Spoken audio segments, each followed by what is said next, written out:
Israel is the victor. It is a pioneer, an innovator. It took a land without a people and made it blossom at the hands of a people without a land. Israel is necessary. Israel is a haven. It is moral. It is a democracy. Israel is America. Israel occupies, no pun intended, a unique position in the American news media landscape, in its political landscape, and, more than anywhere else, in the American consciousness and imagination. So let me be clear about what I believe. I stand with Israel because of our shared values, which are so fundamental to the founding of both our nations. Advocacy itself is not the cause of the bond between the United States and Israel. Its cause is the shared history and common values that draw America and Israel together. There is an assumption of virtue, of a greater good in America's official history that has been consciously reproduced by Israel's advocates for a large part of the last century in an attempt to Americanize the Israeli project. And so when the curtain is pulled away to reveal the violence that upholds Israel's existence, there is an understanding from the United States of the necessity of this violence. Because Israeli violence is necessary to protect Israel from threats to its exceptional existence, just as American violence is necessary to protect the United States from threats to its exceptional existence. How Israel is covered in the U.S. news and popular media serves to obscure the biggest thing that ties the United States and Israel together. They're both settler colonial states which have been built on the displacement and ethnic cleansing of other peoples. And so to tell the story of Israel in U.S. news media has required for over 7 decades the disappearance of Palestinians, their history, and their right to their homeland. Because a cultural narrative about Israel where Palestinians and their history are front and center would also then require that we are honest about the violence that belies every part of the myth of American exceptionalism. Welcome to Backspace, where we tell you how the story is told in the headlines and then we think about how we can tell it a little differently.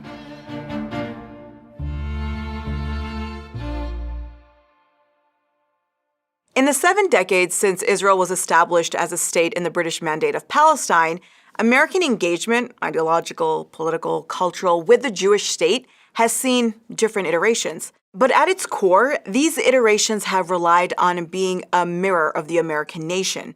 And in that mirroring, Israel has been assigned a duality as both the victim and victor. Israel is a victor, emerging from one of the cruelest crimes of the 20th century as a successful, unified people who have built a formidable nation despite thousands of years in a persecuted diaspora. Modern Israel was born in the aftermath of the tragedy of the Holocaust. It was created to fulfill the long-standing dream of the Jewish people to return to the home of their biblical origins. Israel is a beacon of democracy in a sea of violence and hostility. Israel is the most important technology force in the world next to the United States. Israel is a victim, surrounded by enemies who want to drive it into the sea. Israel has a right to defend itself. Israel is surrounded by countries and entities that want to drive them into the sea. Tensions are rising after the deadliest wave of Palestinian terror attacks inside Israel in years. It has the right to eliminate the cancer that is threatening its very existence. There are many reasons why the U.S. has this distinctive relationship with Israel, but I think the one that is most important is actually cultural. That is, we have a long history of representing Israel as being tied to U.S. interests, but also to U.S. values, to religious values and democratic values. Those representations have shaped most of us in one way or another to think of Israel as more than just a strategic ally or a good military partner. For a cultural history that extols shared values, it must build those shared values in opposition to other ideas, other values, and in the case of state and nationalist identities, other people. U.S. news and popular media have built a case for Israel reliant on the disappearance of Palestinians and any claim they have to their land, on the disappearance of their history of ethnic cleansing, the theft of their lands, and their ever-expanding diaspora. It's a time of border trouble for Israel, and another incident on the Jordanian frontier results in a roundup of Arab infiltrators. Action that follows an attempt by these illegal entrants into the country to terrorize the Israeli populace living near this troubled line. The militant Arabs claimed a territorial right to Jerusalem and Palestine that was 1,000 years old. But the determined leaders of Zionism pleaded a right that was even older. 4 Israeli settlers gunned down yesterday in the West Bank by Hamas, the Palestinian faction which opposes peace talks. To return to Palestine would be to displace Israel. We want to think about how Palestinians are not just entirely invisible, but made visible in a particular way, which is either as terrorists or as victims. If we think about the comparison between the United States as a settler colonial state and Israel as one, we can think about how people in the U.S. presented Native Americans. They were presented as disappearing, as not having political claims. Often people were very sad about what had happened to them, but what to do? Palestinians are not seen for a long time, but when they are seen, starting in the 1980s more, they begin to be seen as people who might have political claims, but the story of them is a story of people who are victims, who have a sad story, but Israel had to be Israel. A counter-narrative to the American story about Israel that would be told from the Palestinian vantage point would also indict the sustained American histories and realities of violence against its indigenous and Black populations.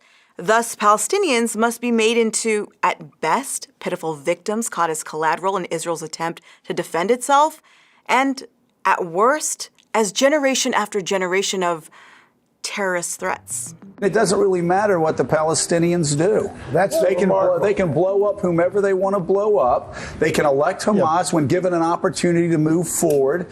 They can take one chance after another to recognize the state of Israel and their right to exist, and they will not do it. The last few times that negotiations have taken place, the emphasis has been on asserting that Israel has been victimized by terrorist activities by Hamas, by the failure of the Palestinians to govern themselves.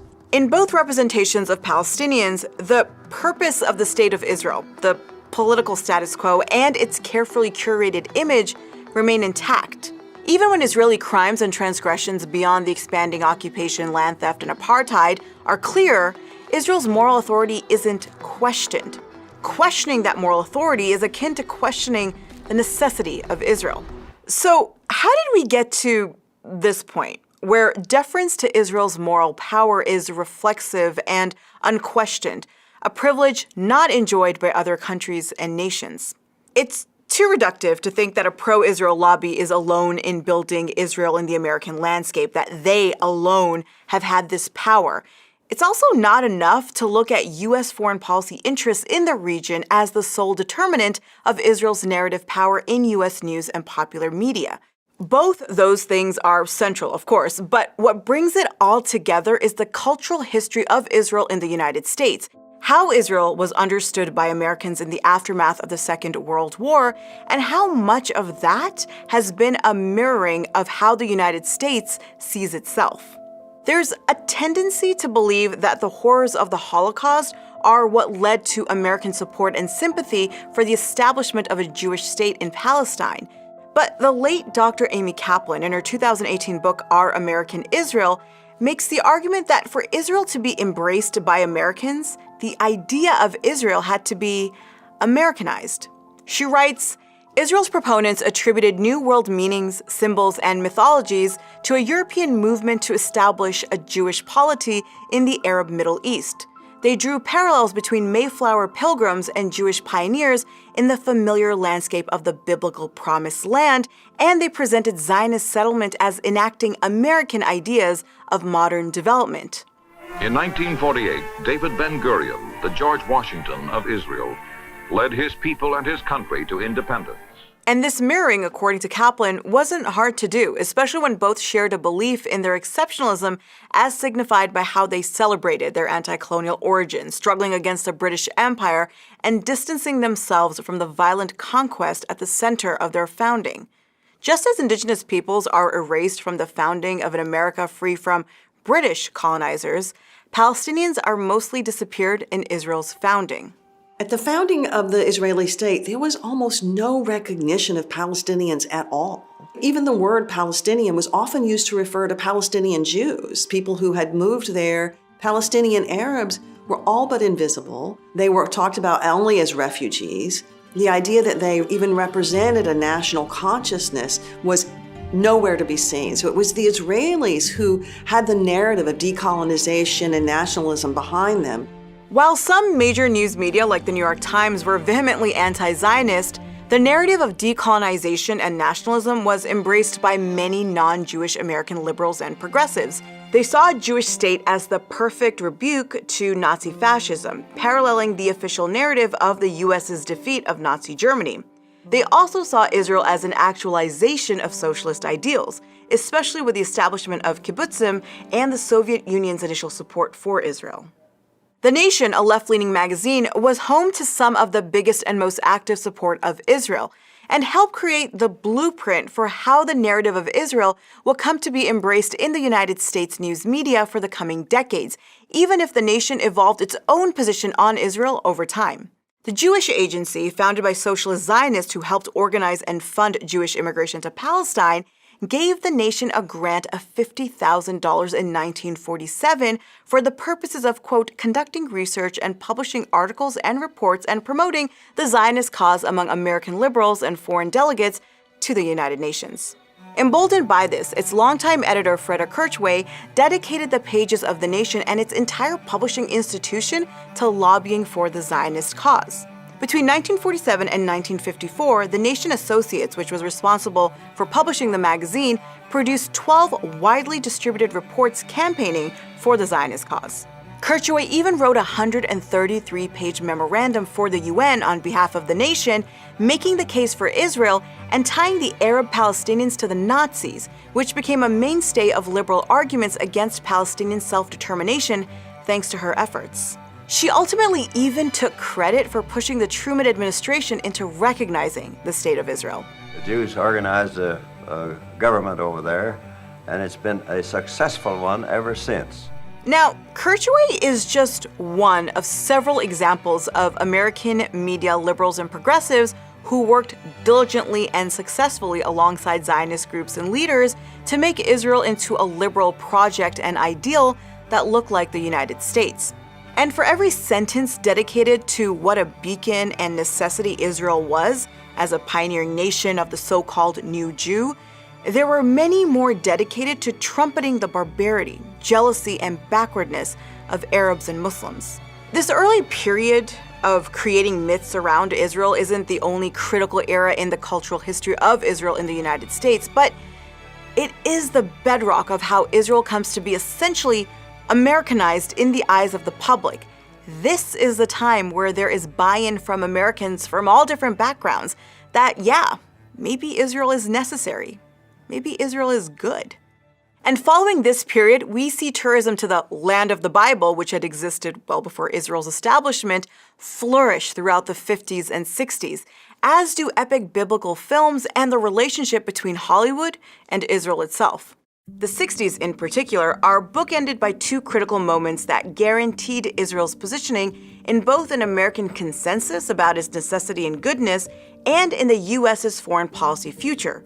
The release of the 1960 film Exodus, which was supported by the Israeli government and based on the novel by Leon Uris, and Israel's quick victory over its neighbors in the war of June 1967. I think the book Exodus resonated differently for different audiences. I think for non-Jewish people, the book, but especially the movie, tells the story of Israel in an American register. It tells the story of Israel as the settling of a frontier. 1967 is an incredible turning point in Americans' views of Israel. Almost every newspaper or magazine has some joke or comment about how maybe we need to bring Moshe Dayan over to end the Vietnam War. Israel takes on this new vision or new version of a myth in the U.S. as an invincible and admired military power. So that image that emerges after 1967, that the U.S. should be both with Israel and like Israel in terms of foreign policy, I think is one of the structuring realities to this day in how many people think about Israel.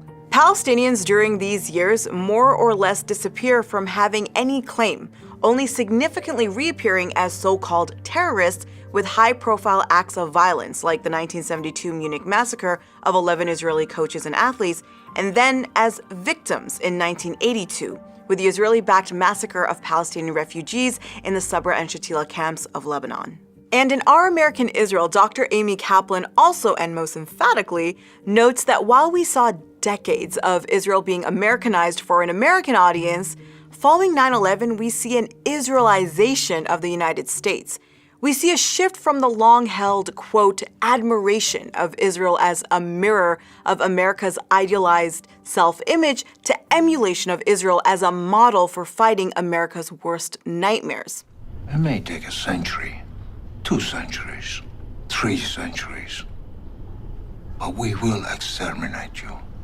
Now, while there have been moments of sympathetic visibility of Palestinians in U.S. news media, there hasn't been a staking of the legitimacy of Palestinian claims.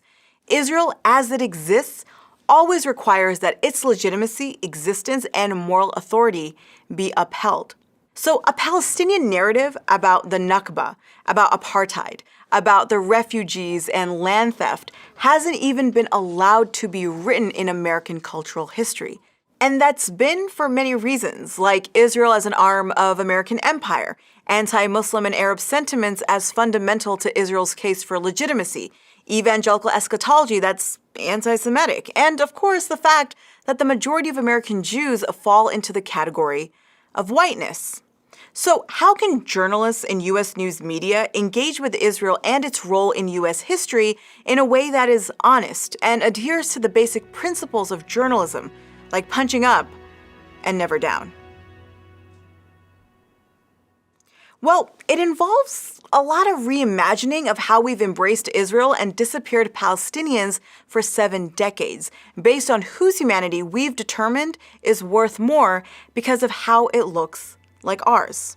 I think there is a question of why it has been so hard for Americans to imagine that Palestinians have an absolute right to self-determination, that Palestinians, as much as anybody else, has the right to represent themselves, to have some kind of sovereign control over their lives.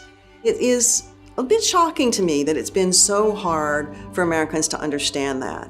But I think it's a combination of Islamophobia, even though many Palestinians are Christian, many are Muslim, and that Islamophobia gets in the way.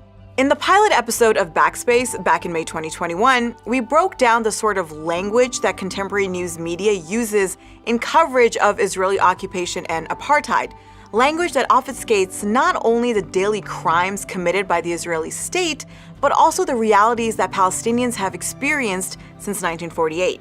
But language is easier to revisit and rectify than an entire moral framework built on not only shared values, but ideations about a shared so-called Judeo-Christian heritage, about shared myths of revolution, about shared pioneering and shared exceptionalism.